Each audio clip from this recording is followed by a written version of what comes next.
Welcome to the T. Colin Campbell Center for Nutrition Studies Spotlight on Health webinar series. This evening's topic is No Bones About It, Diet and Bone Health.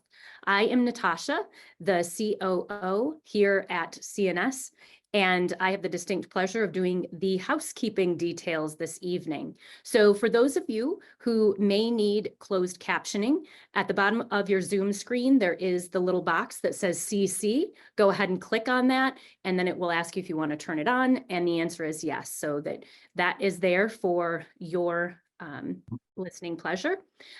Also, for this evening, we will first have our interview, our conversation, our presentation, and then at 8 p.m. Eastern Time, we will move to the Q&A section of this evening's presentation. That will be led by Renee Saka. She is the coordinator of our medical advisory board at CNS. And tonight's facilitator will be Dr. Mike Hawley. He is the chairperson of our medical advisory board. And then we have our two esteemed guests. That's Dr. Collazo and Lanou. And so without further ado, if you have questions as we go along, drop them in the chat. Renee is going to be gathering those up to use at the end. And I will also be helping to monitor the chat, so ask questions if you have them. Sit back and enjoy. Mike, go ahead. Thank you, Natasha. I personally have been looking forward to this topic for a long time, and I'm excited to have Victoria and Amy to guide us through this topic that, there's a lot of confusion in the world now. Marketing and pharmaceuticals, lead us down one path. And tonight we're going to get the truth, if you will, about how to prevent, maybe reverse and treat osteoporosis. What dietary factors do we need to be worried about or not worried about? What other non-dietary factors should we be including in our lifestyle?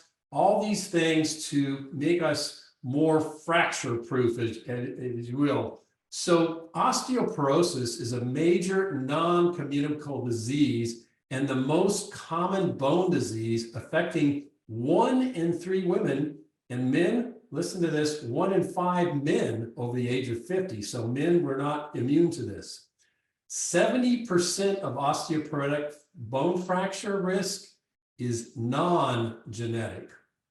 And the U.S. Preventive Services Task Force recommends that we get our bone measurement testing for women 65 and older, but earlier if there's parental history of hip fracture, alcohol consumption, or excessive alcohol consumption, or if you're a smoker or have low body weight, you should check with your doctor and get that tested a little bit sooner. The prevalence is amazing. 14% of women age 50-59, 1 in 5 women age 60 to 69, 40% of women age 70 to 79, and 70% of women age 80 or greater. So it's very, very prominent, very prevalent condition. So let's talk about what is the best prevention and treatment for fracture risk and osteoporosis as is in 2024. So let me introduce our panelist. Dr. Victoria Collazo, a licensed pharmacist, brings a wealth of clinical experience gained in diverse pharmacy environments. She holds a Doctor of Pharmacy degree from the University of the Sciences in Philadelphia. Motivated by a deep desire to empower individuals in their journey to better health, she began her career in retail pharmacy, enjoying meaningful conversations with those on their path to wellness. Questioning the conventional approach to medicine in successfully reversing her own high cholesterol in her mid-30s through lifestyle changes, Dr. Collazo's commitment to education and professional development led her to earn certification in plant-based nutrition from the T. Colin Campbell Center for Nutrition Studies. She later achieved board certification in lifestyle medicine from the American College of Lifestyle Medicine, further expanding her expertise. She aspires to enlighten a wide audience on the practicalities of preventing, treating, and potentially reversing women's chronic health conditions through the application of lifestyle medicine.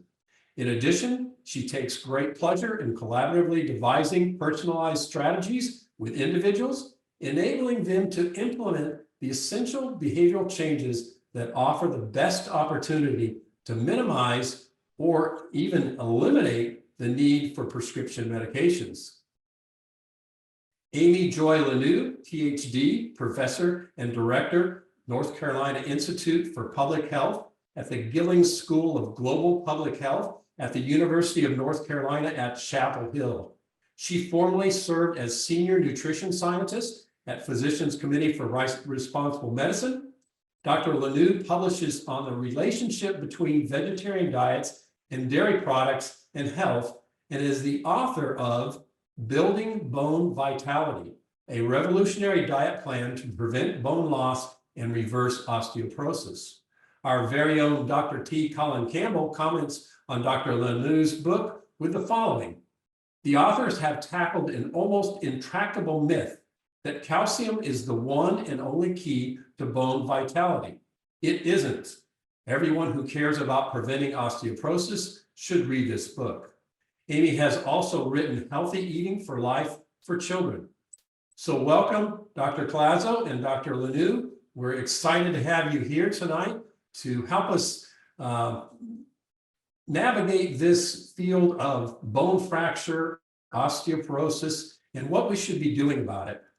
So I'm going to start off with this question. What are some of the determinants of bone health, and how big of a factor is nutrition? Well, you gave a little bit of a precursor to that. And so thank you for that question, and thank you for that. But the way I think about it is bone is a living tissue, just like our muscles. It's a living tissue. It's constantly being built, broken down, and made anew. So those things, the fluids that we bathe our cells with for our muscles and for our bones, the nutrients that come in our food, the toxins that come in through our breathing and through our eating, and all of those things are going to impact that cycle of being built, broken down, and made anew. And then how much we use our bones also is another one of those factors that are repeated over and over again in our lives. So those things that we do for a long period of time are going to have big, across our lives. So eating, moving, breathing, all of those are going to have a large impact, very slow, large impact on bone over time. Some other things, as you mentioned, Dr. Holly, there are some genetic precursors to bone health, and some people are more likely to be have severe bone loss across their lifespans. And then there's medications and illnesses that also impact bone. So I would say the big ones, the ones that we can do something about, are our movement, how often, how much, and what we are bathing our cells with, our bone cells as well as all the other cells. Okay. Dr. Collazo? Yeah, I'd have to agree with Amy there. And then when we talk about nutrition, nutrition is not just woo-woo, right? There is like valid, legitimate science that backs up all of these recommendations. And I think it gives us the most hope when we look at chronic health conditions, osteoporosis. It allows us to take back our control over our health, because if we know that nutrition plays a huge role, right? Then we can start to strategize, and we can look at our plate and what's on there, and we can say, okay, what are the foods that are going to reduce my bone loss over time? How can I strengthen my muscles and my bones via physical activity, walking, dancing, jogging, so that I can get stronger and not have to kind of fall victim or have to make a decision about, how am I going to manage this? Because ultimately it has to get managed. But nutrition, we consume 3 meals a day, right, on average. And that is just opportunity for us to decide what is going to go on the tip of our fork and how it's going to play to help our bones get stronger, stay stronger, even as we age, because inevitably we're all going to age, right? You know, risk factors being over the age of 50, being postmenopausal, being a woman. So right there alone, those things are not going to change. But what can change is our lifestyle. And that's what I love about lifestyle medicine, is that it allows you to take back your control over a condition. Also, if you have a family history, well, then that's a warning sign, right? You know, then you say, okay, osteoporosis is in my family. It's not a need to fret, but it is kind of like the warning sign to allow you to say, okay, maybe let me look at my lifestyle. Let me look at my habits. How can what I'm doing on a day-to-day basis be beneficial to me as opposed to detrimental and, you know, decrease bone loss? Yeah, great. Thank you. You know, many women go to their gynecologist and they get a bone scan, you know, DEXA scan, and their doctor says, oh, you know, your T-score is -1, -2, and you have osteopenia, osteoporosis. Address the idea that osteoporosis can be reversible. Amy, the title of your book says it is. So how can we reverse osteoporosis? What we should be doing specifically for these women that have T-scores, you know, -2, -2.5, -3, that they have osteoporosis. What can they do to help reverse osteoporosis? There's a lot of things, and many of them are nutritional. I would say really thinking about what nutrients are going into your body and what nutrients are available for your cells to take up and rebuild that bone, right? So oftentimes when we think about bone health, we're thinking about 1 or 2 nutrients. Sometimes it's been expanded to 3 or 4. Honestly, there are 17 nutrients that are important to bones.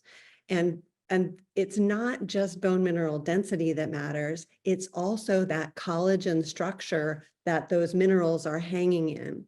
One of the things that and a number of the nutrients that we need to take good care of bones are working actually on that spongy structure that if it's still movable a little bit, that is much more likely to, if you do fall or you do hit your, hit a bone gets hit, if it has some flexibility, it's going to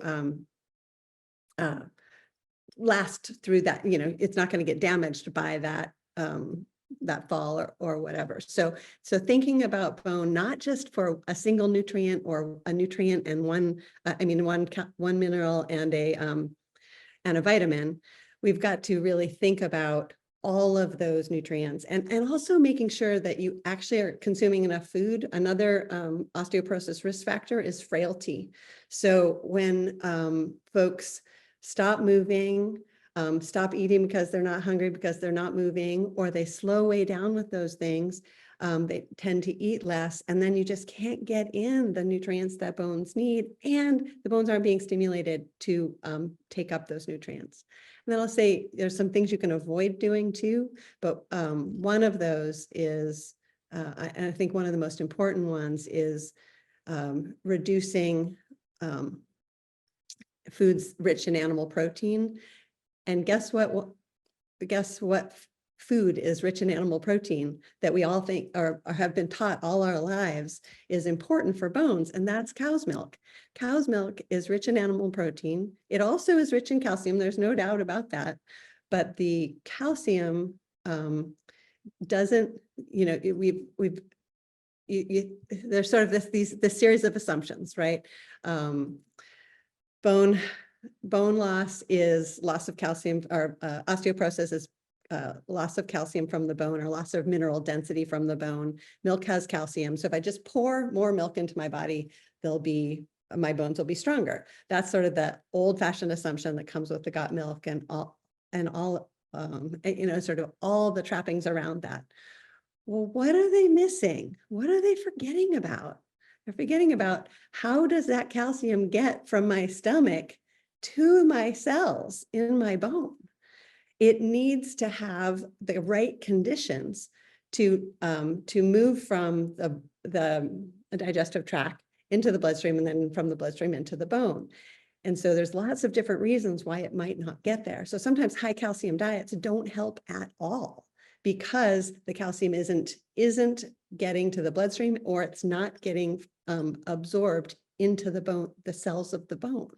So we need to really think about that, the dietary pattern that supports the movement of the calcium that's consumed into bone so that it gets there, and then also the dietary pattern and lifestyle pattern that supports keeping that mineral in bone.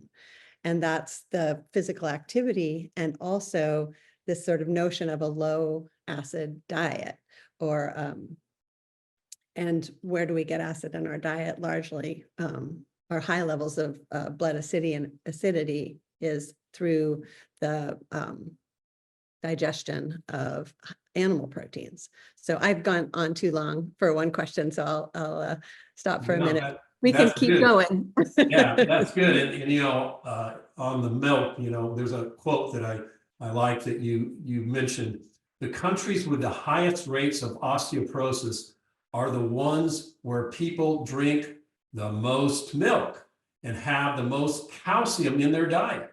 The connection between calcium consumption and bone health is actually very weak. And the connection between dairy consumption and bone health is almost non-existent. So, you know, marketing really confuses us on this. Dr. Collazo, do you want to comment on some of the optimal dietary patterns for taking good care of our bones?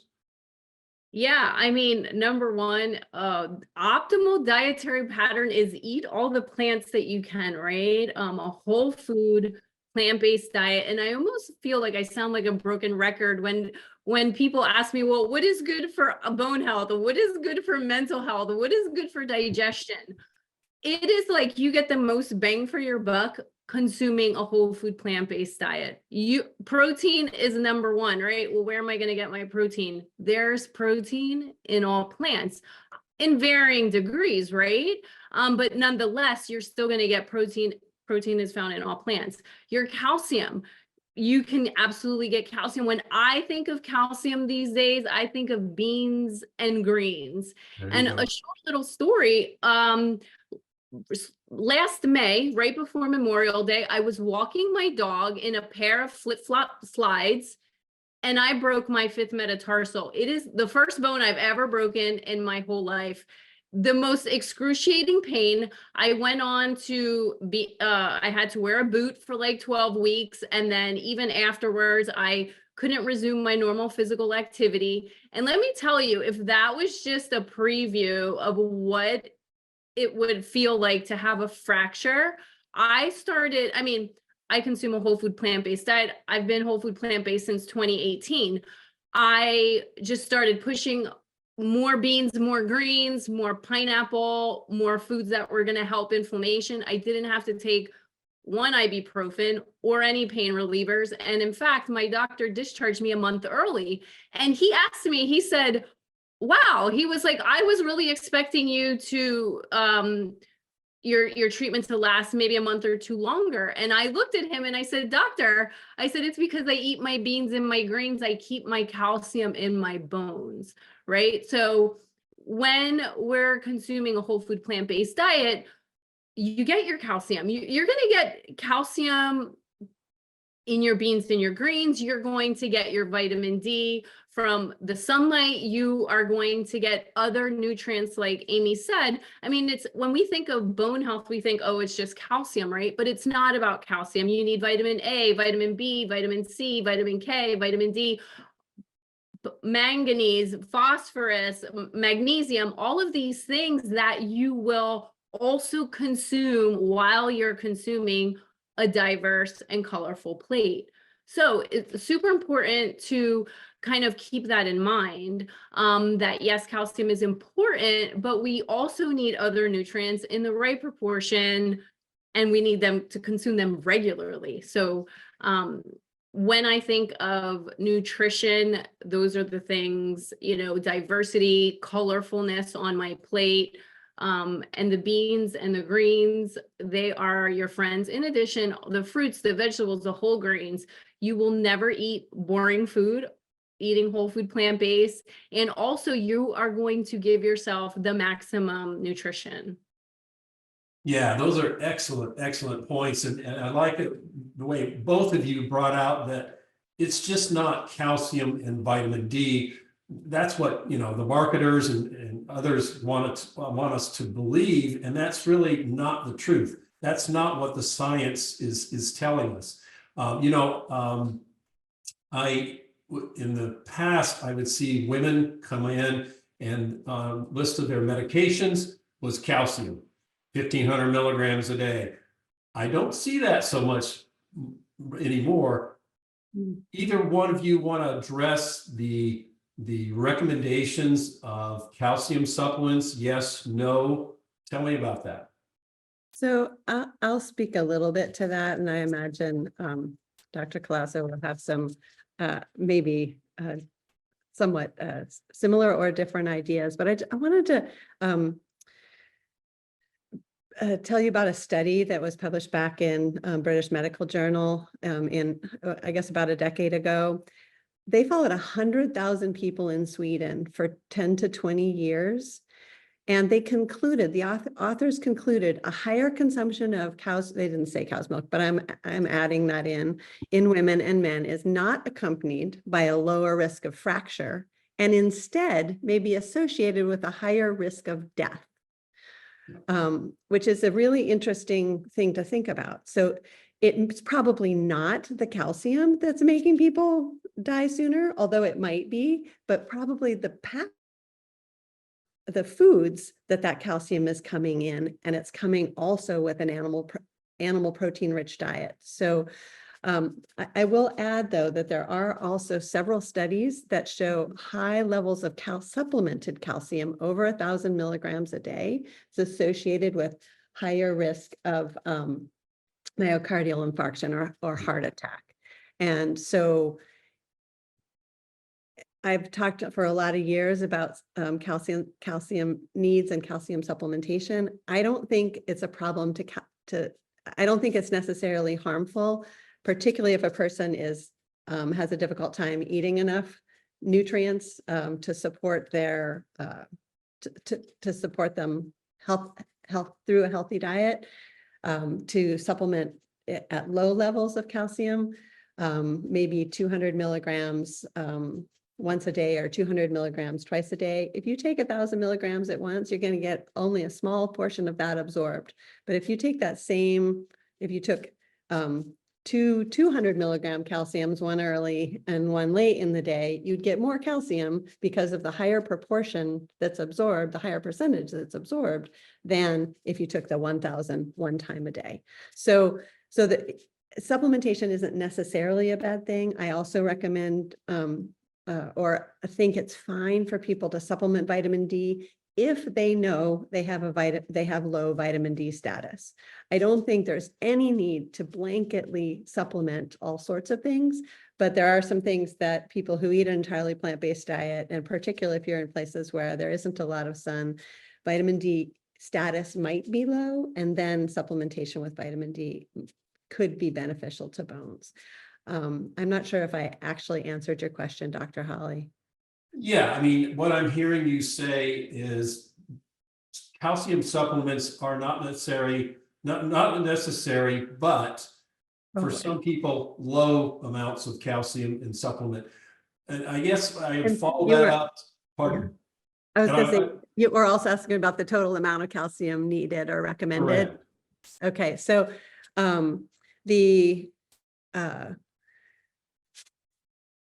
over a number of years of reading this work over time, I've seen folks land at about 500. Some researchers land at about 500 to 550 milligrams as necessary for adults a day. Some more cautious folks are up around 700. when you see the recommendations for older adults with osteoporosis, and they're up well over 1,000, I think, goodness, let's be really, really careful about that. Let's not do that. Let's figure out what else, because again, calcium is just one nutrient that's important to bone. Let's go back to, how do I eat to make sure that I'm getting vitamin C, vitamin K, beta carotene, vitamin B6, folic acid, vitamin D, and then other minerals like boron and copper and magnesium and manganese and zinc, and then the essential fatty acids, and actually bones do need protein, but and that protein should come from plant sources. There's studies comparing the equal consumptions of plant-based protein and animal-based protein, and the animal-based proteins increase the loss of calcium through the urine versus the plant-based proteins. So plant-based proteins, more of that calcium stays in the body, and then more of it can be absorbed into the bloodstream because absorbed into the bone cells if you're consuming that a diet that is low in dietary acids. Yeah, so the alkaline nature of the plants Right. as opposed to the acid, the animal products. Yeah, and so I guess I will follow that up with, and Dr. Collazo, you can jump in. Can we get the calcium we need with our plant-based diet? In other words, can we avoid the calcium supplements and strictly just eat our plants, our greens and our beans, and get all those things that you all have been talking about? Oh my gosh, absolutely. 100% absolutely. Good. In a cup of collards, I believe it's like 357 milligrams of calcium. 2 tablespoons of chia seeds is 177 milligrams. So Amy said, 500, 550, I could do about 600 milligrams. I mean, that is just 2 items, right? Yeah. Not counting, I'm going to put my chia seeds in my oatmeal. I may put a cup of soy milk in there, and then I may drizzle it on top with some raspberries, blueberries, and strawberries. That's just breakfast and a cup of collards that I may put, over brown rice. I may marinate some tempeh in a barbecue sauce and have that for lunch. And then let's not talk about my dinner and potentially a snack. So very quickly, as you can see, you will absolutely meet your requirement. But more so than that, that calcium is going to go right where it belongs. It's going to be stored in your bones. And you don't have to worry about purchasing another supplement that is going to cost you money that really isn't going to do anything for you anyway, right? So this is where I like to talk about reducing our need for supplements and medications, right? Because 21 years in pharmacy, spending a lot of time in different settings, talking to a lot of individuals. When someone asks me the question, Victoria, I've been drinking milk my whole life. Why do I have osteoporosis and this prescription for Fosamax in my hand? My answer today is very different than what it was, when I graduated pharmacy school in 2002. Because I've educated myself, as to the real deal behind calcium and how it's important to really keep it in our bones and not eliminate it through our urine, right? So while, yes, you're consuming this, a lot of calcium, you're eliminating it anyway. So what are we really doing, right? We want to keep it in our bones. So that's kind of the mindset that you should kind of be thinking of when you think of calcium and strong bones. Let's keep it in our bones so our density stays strong even as we age. Yeah. Even as we go through hormonal hormonal changes, super important. That's really the best way to get the most bang for your buck, because again, you have to eat breakfast, lunch, and dinner, right? You need those calories anyway. So just make sure that you're spending your calories on the best nutrition. Yeah, and I have actually seen studies that say that calcium supplements actually increase the risk for osteoporosis and fractures specifically. So yeah, excellent advice. couple other areas I want to be sure people want to know, a lot of these people have been prescribed bisphosphonate or maybe a biologic, Fosamax, Actonel, Boniva, Reclass, something like that. Maybe they've been prescribed Prolia or Avinity. Talk to us a little bit about that. What are these helpful? These medications that are often prescribed or not? I'm going to let you go first on that one. That's your Okay. that's Yeah, so, I'm not against medication, right? When you need medication and it is warranted, and we have these medications. So, if you're someone who has like substantial bone loss, or if you've suffered fractures, if you're at high risk for fractures, if you're frail, if you're taking other medications that could increase your risk for bone loss, and I would say we have them, right? But let's just be strategic in our method, right? Then we have medications for you to, to choose from. But if you are just not fall into any of those categories, and let's say, like your T-score is your osteopenia, here's your prescription for Fosamax, would I take that, right? So Fosamax has about a 40, I think it's about a 40% prevention risk reduction for hip fractures. I always like to implement lifestyle strategies first. So it's like, okay, let's look at your lifestyle. Let's look at what you're eating. Are you moving? How's your stress? Are you consuming risky substances like smoking, tobacco, alcohol? And even as I prepared for this presentation, I started to look at cannabis for bone health, because it never even dawned on me. And what I found was heavy use. So decades of regular use, more research needs to be done, but even heavy cannabis use, so daily use over decades, right, could also increase your risk for bone loss. So, looking at all of these aspects of our life before deciding on, do we need to take these medications? Because these medications come with side effects. Fosamax comes with an administration protocol, right? It's first thing in the morning. You cannot eat anything, for up to 30 minutes or your first meal. The side effects are problematic, right? Gastrointestinal distress, to even more severe necrosis of the bone, so bone breakdown in your jaw, or even atypical fractures of the thigh, right? Exactly. So these are medications that would require long-term treatment. And the question that you have to ask yourself is the risk worth the benefit, right? If you absolutely need it, well, then yes, then you should explore the options with your doctor. But if you can start off with lifestyle changes, you could potentially save yourself the cost of the medication, the aggravation of having to remember and take the medication, because compliance is a big problem with the bisphosphonates. And you're gonna do so much more for your overall health by looking at your nutrition and your physical activity. I mean, it is just huge. It plays into your whole life, your nutrition, your mental health, your digestive health, your cardiovascular health, your bone health. There's just so much bang for your buck when you look at it from that perspective. And like I said, I've filled prescriptions for people who have said, I've eaten dairy my whole life. I have osteoporosis now. They fall, they fracture their, a hip. I fractured my fifth metatarsal, which is, a common, a bone that commonly breaks. And I was going out of my mind for 4 months. I cannot imagine a hip fracture, right? And the detriments that brings, the inconvenience, the pain, the discomfort, the cost.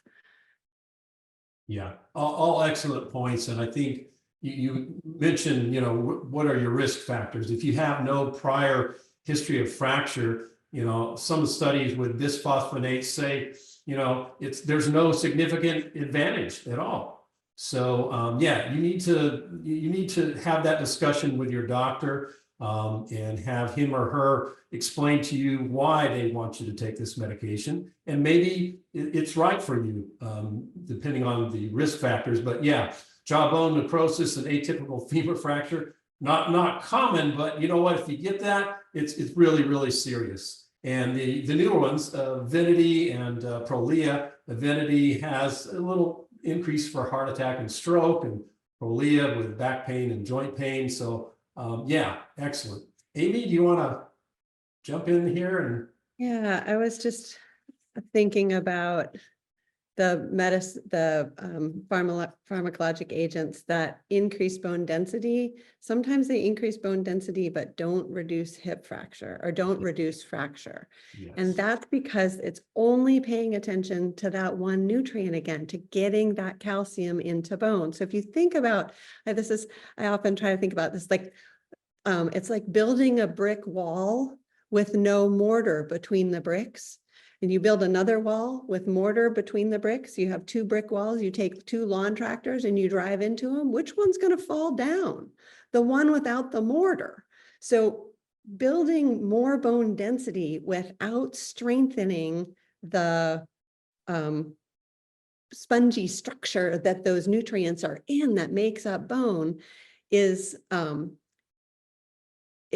it's not as anywhere near as helpful as you would think it would be. So I agree with Dr. Collazo that we should really be thinking about what are the ways that we can move towards an overall stronger bone, the spongy structure, as well as keeping the calcium in bone. So a couple other things, or one of the things that we haven't talked about a lot, we've mentioned it a few times, but exercise, how much is it?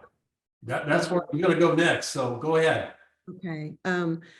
So one of the things that when I was doing, I've done a number of reviews on dairy and bone health or lifestyle factors in bone health, and just trying to like understand the big picture.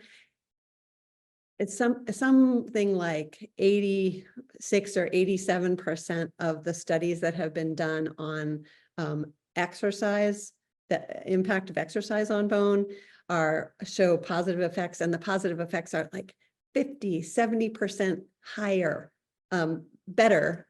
Bone is 50 to 70% better, stronger, less likely to fracture. Whereas I mean, the impact of physical activity on bone is so important, because just like a muscle, if you don't stress the cell, you're not going to get a new, bigger, stronger cell. So if you don't stress the bones, if you aren't upright and walking, or aren't someone, I think I saw yoga go by, if you aren't doing downward dog on your forearms, if you aren't using your bones, carrying children, gardening in your yard, whatever it is you do in your life, you're not using them enough, they're not going to be stimulated to take up those nutrients and get stronger.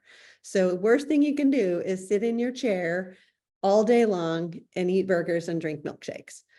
Best thing you could do is incorporate a practice of at least 30 minutes of walking. Most of those studies were the equivalent of 30 to 60 minutes of walking every day. Doing one hike on the weekend, one 13-mile or 8-mile or 5-mile hike on the weekend does not give you the same benefit as that daily dog walk.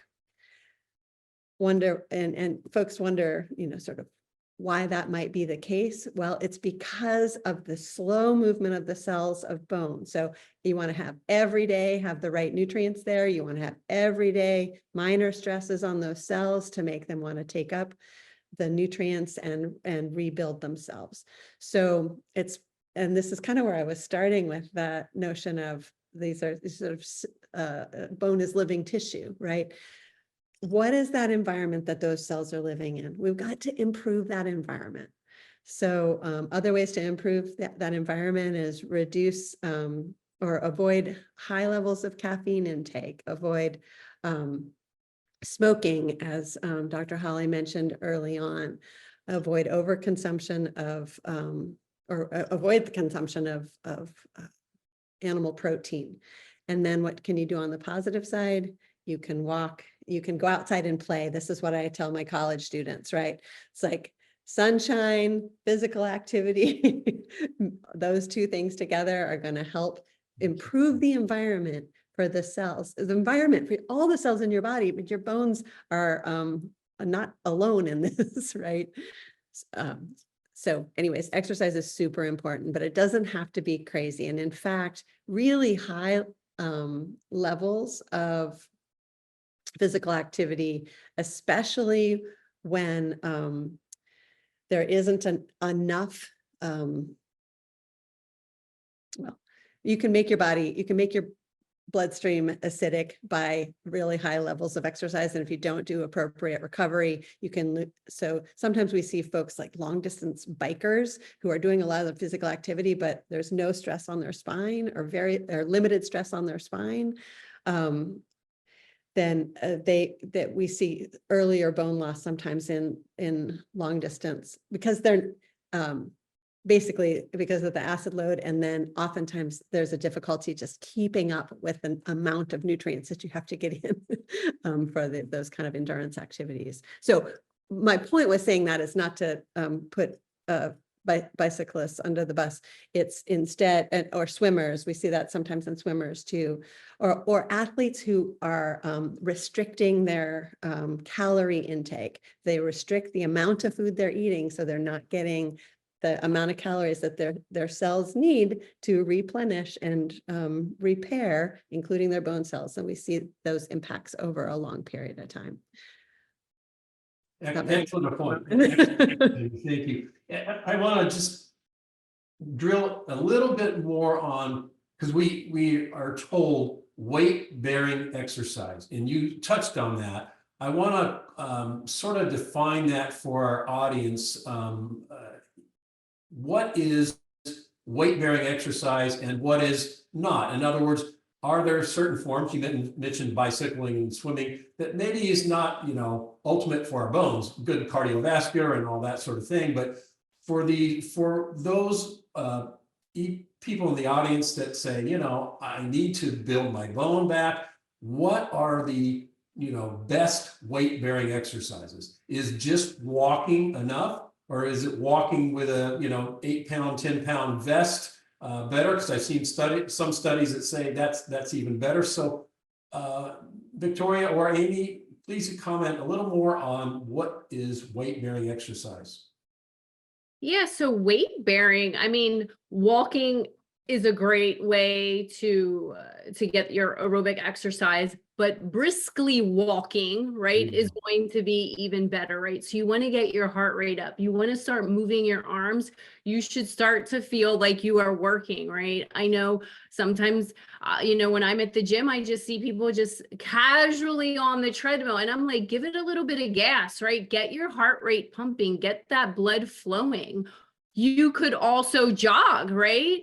And, Amy mentioned 30 minutes, absolutely 30 minutes. So it's not a great deal of time out of your day.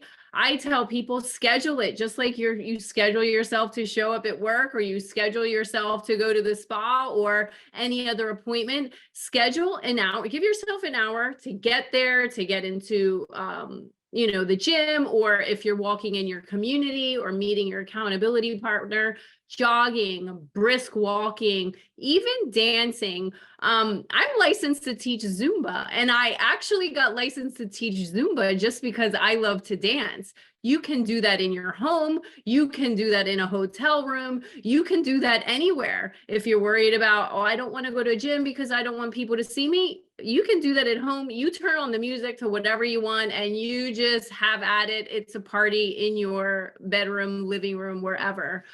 My favorite weight-bearing exercise is climbing the stairs. So I get on the Stairmaster and I just climb stairs, and I listen to my music, and I'm on there for about 30 minutes, and I absolutely love it. It is a great workout. I sweat a lot.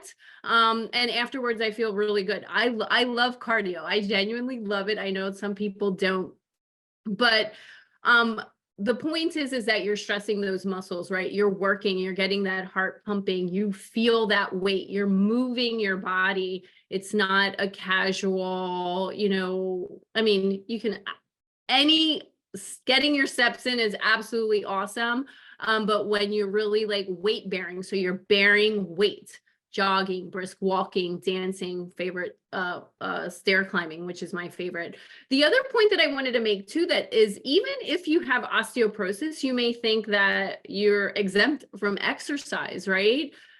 You know, that's not the case, right?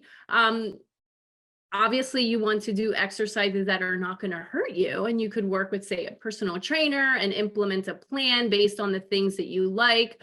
But it reduces the risk of disability, premature death. You know, you're going to feel better. You're going to actively be working on, you know, building stronger bones and maintaining them. So even if you have a diagnosis of osteoporosis, you know, physical activity is going to benefit you. What I love most about physical activity is it's such a mental health stress reliever. I know that, you know, when you're faced with dealing with chronic conditions like osteoporosis, it may dampen, you know, your mindset. If you had a fracture, or if you're looking, you know, you may be scared to go outside because you're scared to fall again. But as you get stronger, you're going to feel it in your body. It's going to build your confidence. You're going to love it. You're going to love how you feel afterward. It's just the initial getting started in that program, you know, and timing it in your life so that you show up and you're there, because it is just so important. Physical activity affects every organ system in our body. So important. I'll at 30 minutes of time. I mean, think of all the ways that we can waste 30 minutes of time scrolling on social media, or, you know, just 30 minutes goes by so quickly. And if you really think of it like that, I like to tell people, cut it up into 10-minute times, right? Even if you get on that treadmill or you start walking for 10 minutes, I guarantee you're going to want to keep going for 10 minutes, 10 more minutes, and then 10 more minutes, and you'll very quickly get to your 30 minutes of time. Yeah, and this is really important because this exercise decreases our fall risk, because some studies show that actually fall risk is more important than bone mineral density in fracture risk. So, you know, improving our coordination, our strength, all these things that you're talking about are very, very important. And again, weight bearing is what, you know, the gold standard for osteoporosis prevention and reversal. But even other activities that strengthen your balance and coordination and strength are important as well. And I just want to, with our remaining time, I want to two things. I want to ask, why do some doctors and researchers argue that bone mineral density, and I think we just touched on that, is not the best marker of strong bones? And then I want to spend a few minutes talking about arthritis. So if one of you want to address that first question, then we'll jump into arthritis. I think the bone mineral density just tells you how much of the mineral is in the bone. It doesn't tell you about the structure that the mineral is housed in and how strong that is. And there are some newer measures of that, but they're hard to come by, and they're not regularly used clinically. They're just used in research for the most part, as far as I know. I also wanted to say, just really quickly back on the weight bearing thing, any exercise that you do standing or moving or upright, so like dancing or gardening or those kinds of things, are going walking, hiking, walking on a treadmill, you name it, are going to put stress on the spine and the hips and the legs, but they leave your arms out unless you do something with your arms. So I think I saw flyby hiking with poles, great, and also helpful for reducing fall risk. But also if you actually use your arms when you're going uphill, those kinds of things I think are really important. Gardening, where you're or making bread or like anything where you're like actually your arms are involved. Yes, weightlifting can do it, but that's not, you don't have to. I've always been like, why do we do exercise that's wasting energy? Let's do exercise that's getting something done and feels good. But that's a personal thing. Anyways, I will stop there and let Victoria take on the Yeah, talk to us a little bit about arthritis, osteoarthritis. Many people suffer with one or more types of arthritis. How can our nutrition and anti-inflammatory, nutrition help us with this? Gosh, yeah. I think typically arthritis is addressed like most other illnesses through medication. It often involves, the anti-inflammatories, the pain relievers, corticosteroids. While these medications can offer some relief of your symptoms, they don't really tackle the underlying cause. So the good news is, again, nutrition, right? It plays a huge role in your arthritis symptoms, and it really just comes down to recognizing these trigger foods, removing them from your plate, and then observing your symptoms. And again, so foods that increase symptoms of arthritis, which would be foods that are going to increase inflammation. So soda, right? A lot of the sodas are high in calorie, they're low in nutrition, they're filled with sugar, artificial flavors, preservative chemicals that cause your body to release inflammatory messengers. Those are called the cytokines. If we have arthritis, that is an inflammation in the joints, right? Which also arthritis is kind of an umbrella term for other conditions, osteoarthritis, rheumatoid arthritis, psoriatic arthritis, lupus, gout, right? So these are all like very painful conditions, right? So we want to think about how can our nutrition reduce the inflammation that is flowing through our body. And that would be through anti-inflammatory foods. And it just so happens that whole plant foods are anti-inflammatory foods. So adding in more colorful, diverse plants and getting rid of the junk, soda being one, right? And that goes for sweets, cakes, and cookies. Listen, I am a cookie monster, but in 2024, I just use different ingredients to make my cookies.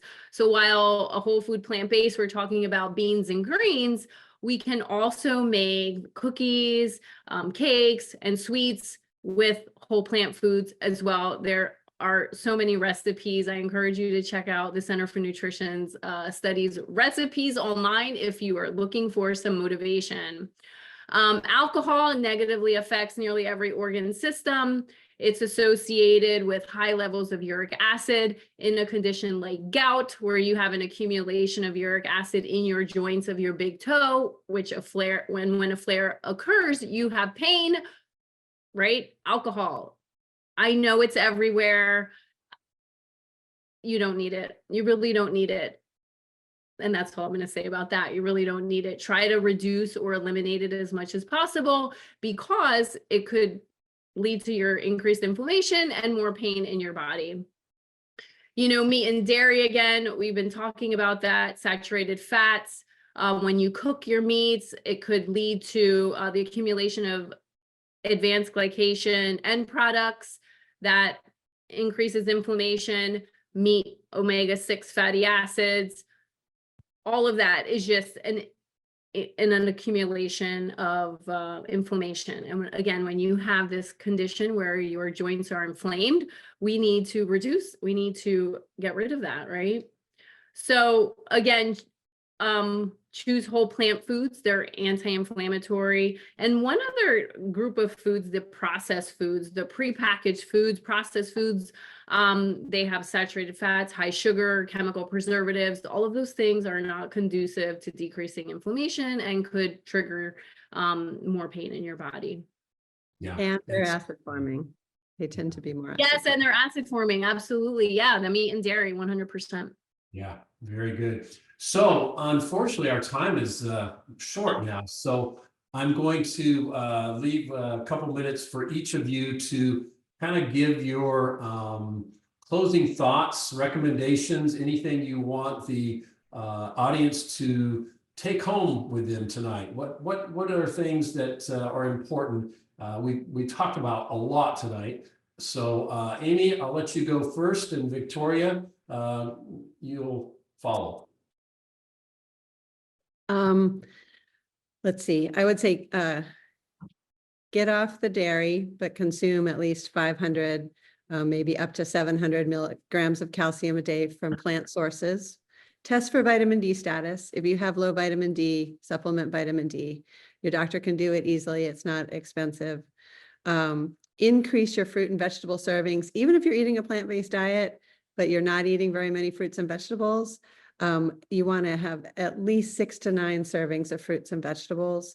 Some of the most alkaline forming foods are the fruits and dried fruit. If you want a quick and easy way to get in a few more calories for those of you who might have trouble with matching your total overall intake with your need for nutrients, dried fruit is a great option. And then I would say consume adequate but not too much protein from plant sources. So and I'll just stop there. And obviously move every day, move in ways that are safe, that feel safe and comfortable to you and enrich your life. If you do that, your bones will be happy, your muscles will be happy, and hopefully also your heart and your head will be happy. Excellent. Excellent advice. Thank you, Amy. Victoria? Yeah, I guess I just want to leave you with knowing that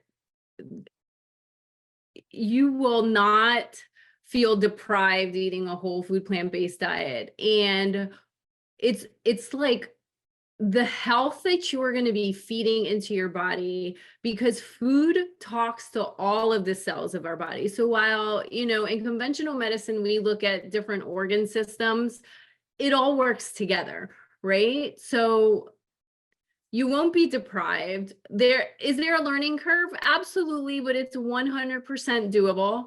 There's plenty of recipes. Even going out to eat is not a problem once you learn the strategy, right? And I think what is so important, and I know it was for me when I got diagnosed with high cholesterol, I knew I didn't want to take medication. I had been dispensing it to all of my patients, and hearing them, complain about the side effects. And all I kept seeing was their doses increasing and they never got better. And I said, absolutely not. And that is really what spurred me on into, looking to see if there were other options and strategies. So know that even though I was able to, reverse my cholesterol numbers into normal range, and I've kept them that way, more than 10 years now, you can absolutely impact your health. So even if you have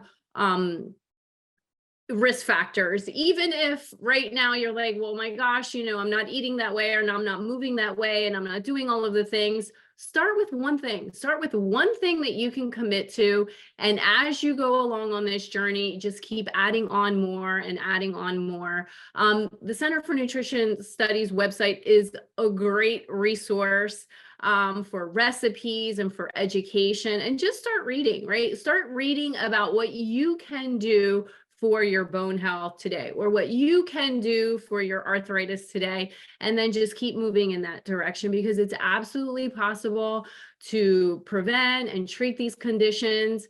It's absolutely possible to eliminate or even reduce your need for prescription medication.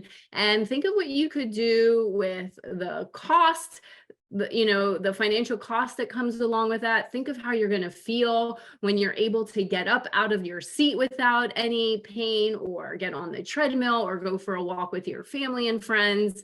The benefits are just insurmountable. They really are. So if I can leave you with that, I give you hope, and know that there is so much hope in what you can do on a day-to-day basis with just the right strategies, right? So you do have to tweak some things. We're going to have to learn some new strategies, but it's absolutely possible for you to prevent and treat. And even, Amy wrote a whole book on how you can reverse osteoporosis. Excellent, excellent advice. Thank you. So bone is a living tissue. I like that, Amy. That's how we should think about it.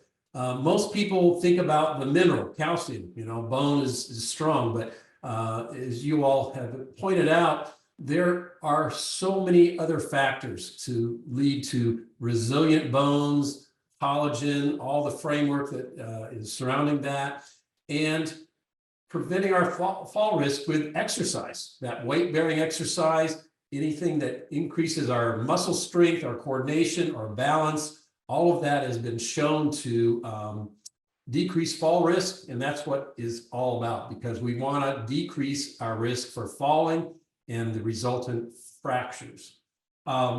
So with that, I'm going to ask Renee to come in with some questions. There's one question that I saw pop up in the chat that I'm going to answer really quickly, and that was how much weight for a vest. The studies that I've seen say about 10 pounds for the vest for weight-bearing vest. So with that, Renee, ask some questions for us. Wonderful. So we have a lot of awesome questions from this webinar. One of the ones I'll start with is someone mentioned they've completed our plant-based nutrition certificate program, and they'd like to know how they can get enough calcium from food and be sure that they're getting enough. During the program, one of the presenters said that if we eat a whole food plant-based diet, we really don't even need to count calcium.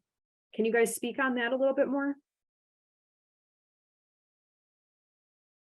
So I'll say that there are small amounts of calcium in most plant foods. So when you think about the ones that Dr. Collazo was talking about are ones that are foods that are especially high in plant foods that are especially high in calcium. So one way to think about it is make sure you've got 2 servings a day of foods especially high in calcium, a 1 bean serving, 1 good sized green serving, and then if you're eating sufficient food for yourself and it's a whole plant foods, you're most likely to be meeting that recommendation. If you want to check it, it's possible to do that. It's just a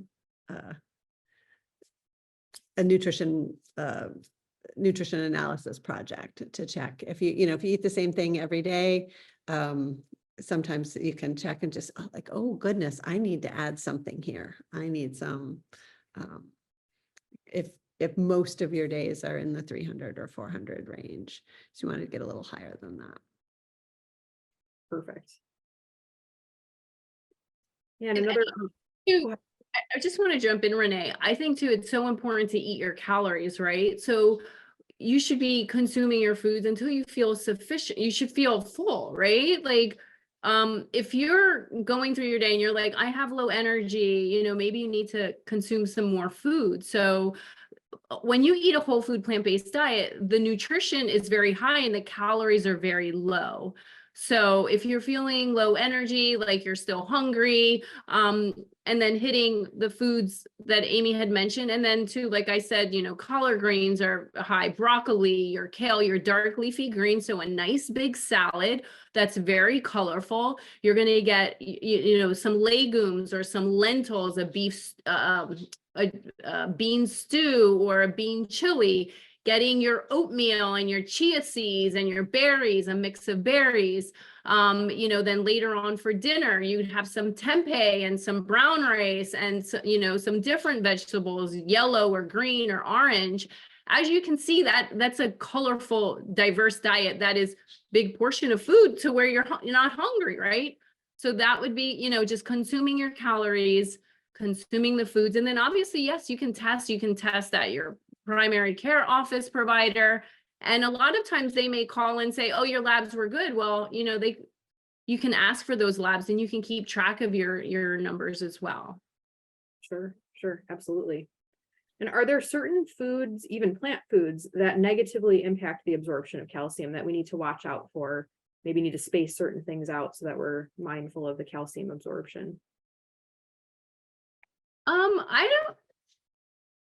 I'm going to talk about spinach and the oxalates because I know that gets a lot of buzz. And you know, spinach being like a poor form of absorbable calcium, which is true. However, spinach is a great source of A and C. And remember, we talked about, you know, having strong bones isn't just about consuming calcium. So maybe you add a little bit of spinach to your kale and your mustard greens and other greens that create the base of your salad. So yeah, while spinach isn't a great source of calcium, it's a better source and another vitamin that's absolutely necessary for bone health. So you have to kind of like not have like this reductionist mentality where it's like, okay, I'm going to eat, you know, oranges for my vitamin C, because there's other beneficial nutrients that come out of that orange or those collards or those greens that are going to benefit you as well. It's all about dietary pattern. Yeah. All about dietary pattern. Yeah. Not about any single food. Perfect. Before And I that's ask you a question- And that's why food versus supplement, I'll always go with the food and I'll always recommend the food, because in this supplement, you're getting one thing. In this food, you're getting fiber, water, you know, the main nutrients, micronutrients, phytochemicals. Again, you're getting more bang for your buck, and you have to eat anyway. You need to consume calories. That calcium from a bottle, you would still have to eat food anyway. So why spend your money on that? You could take that money and say maybe purchase something, you know, more organic foods or, you know, more food. Perfect. What about even fortified, like plant-based foods that are fortified, maybe soy products or soy milk, things like that? Are those still healthy to consume? Yeah, absolutely. Absolutely. Perfect. Perfect. There's also been a lot of talk recently about vitamin K, specifically K2, helping absorption of calcium. Again, is that more so a reductionist kind of approach? Do we have to worry about those types of nutrients as well? Not hard to eat, get vitamin K if you're eating your greens. So you do not, if you're on a whole foods plant-based diet and you will eat green food, you do not need to supplement vitamin K. And vitamin K is beneficial for bones directly as well as through its interaction. So it takes us back to dietary pattern though. Like the other nutrients that are needed are going to be found in those whole plant foods. The vitamin C, the vitamin K, beta carotene, B6, folic acid. Vitamin D, not as much in foods, but more through exposure to the sun. Then, yeah, and the other minerals as well. So, yeah. Good. Yeah. A lot of our participants also have question on collagen peptide supplements, because that's also been talked a lot about in the media and such for bone health and whatnot. Can you speak a little bit on that?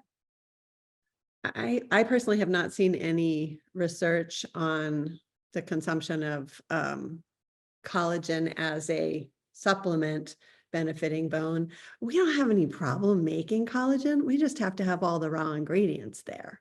And the raw ingredients you can get from food. Oftentimes when you consume a protein, it's going to be digested into its component amino acids and then have to be reassembled by the body anyways. So I'm not aware of any research showing that that's helpful or important. Perfect. And then I know we touched a little bit on arthritis. Some people really want to know as well what foods specifically will aggravate arthritis, because we're talking about plant-based diet. Are there certain foods that we should absolutely just be staying away from because these are kind of known things that will flare arthritis pains? There are some good books. I think Dr. Neil Barnard has a good book on foods called Foods That Fight Pain. And I think the main message, is that you can figure out what those foods are for yourself. Some foods like citrus. Some people, for example, some people have more arthritis flare-ups if they consume large amounts of citrus. Do you have to have citrus to get your vitamin C? No, you can get it from peppers. You can get it from other places. So any brightly orange, yellow, red colored food is gonna bring in those nutrients. So I think the main message about foods and pain, other than the general anti-inflammatory work that Dr. Collazo was talking about, is understanding what foods trigger pain for you. Yeah. It's a pain to figure out, but I think it is important. Yeah.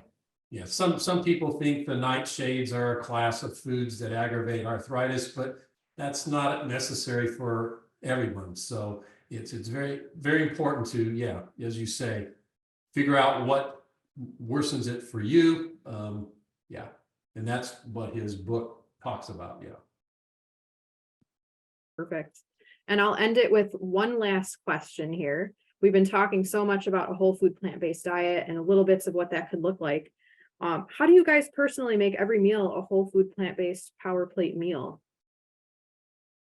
Yeah. So, how do we do that, right? So if you were to take a 9-inch plate, right, and you divide it in 4, you're going to want to make sure that you have a section for your legumes or your protein, whether it be tofu or tempeh or beans, etc. You're going to want to make a space for your fruits, right? Your fruits are absolutely important. And I kind of chuckle when people are like, oh, fruits are so bad for you. They have so much sugar. I'm like, a fruit cannot be compared to a donut. They are two completely different things. Fruits are great. If we look at the longest lived populations, they consume fruits. They also have the least amount of chronic conditions. I think I'm going to do what they do, right? So we're going to eat our fruits in an abundance. Are getting our grains in, are getting our brown rice, our oats, our quinoa. There's so many different ways that you can prepare these and consume them, and in various recipes. You will not be bored. You will be you will be consuming great nutrition. And then vegetables, right? Getting in all the different colors of vegetables. Remembering that we need calcium, absolutely. Remembering that vitamin D is important as well. Getting in, our iron is important. Our protein is important. Getting in those omega-3 fatty acids, supplementing with B12. That is one supplement in addition to vitamin D, if you are low, that you absolutely need to supplement with, because you cannot get them in whole plant foods. But, just being mindful, make it diverse, make it colorful, right? So when you walk into the produce section of your grocery store, start with the foods that you like to consume, and then think about how can I make this recipe great? I used to hate tomatoes, and to be honest with you, there were a lot of vegetables that I did not like to eat at all. They were repulsive to me. But when I started to learn how to cook them in a tasty fashion, then it was like, oh my gosh. And I'll never forget the day that I had like stewed tomatoes, and they just tasted so sweet and they were so great. And I was like, wow, I can't believe that I, used to like turn my nose up to tomatoes. The same with mushrooms, the same with collard greens. My fiance made a great collard greens with mushrooms and onions and garlic and sweet dried tomatoes. Amazing, right? So it's really just about learning how to make these foods with, other plants, using your herbs and your spices to give it taste and flavor. And then you consume them, right? So you can pretty much whole food plant-based any recipe from like traditional, and just use better ingredients. And that goes for your sweets as well. Great. I can do a really quick version of that. I know we're at time. Go for it, Amy. I always eat some vegetables at breakfast. I've gone to savory breakfasts, and I think that helps to make sure I can get in that 6 to 9. I've also been Whole Foods plant-based since 1996 when I first met Dr. Campbell, actually. Well, not first met him, but first started working with him years and years and years ago now. So I don't have to think about it that much anymore, but I do think that making sure there's vegetables at every meal, vegetables or fruit. I'm much more of a veg person than a fruit person personally. Yeah, that's how I do it. Excellent, excellent. Well, thank you both so much for your time and your wisdom and your knowledge that you shared with everyone tonight. I think I learned a lot, and I think you know, everybody focuses on calcium and vitamin D when it comes to bones. And what you've said tonight is we just need to focus on diverse food, not, you know, narrow it down to one particular mineral or vitamin or supplement, but eat a whole food plant-based diet. You know, it's good for heart disease, diabetes, cancer, weight control, arthritis, you name it. It's good for all of those things. So thank you both again, and thank you, audience, for tuning in tonight. And we look forward to our next Spotlight on Health in February. We'll get the date to you and the topic, but I think we're going to talk about diabetes, right, Renee? She's frozen, but I think it's diabetes. Yeah. All right. We'll sign off. Thank you all much. It's been great. Thank you, Amy. Thank you, Victoria. Bye-bye. Thank you.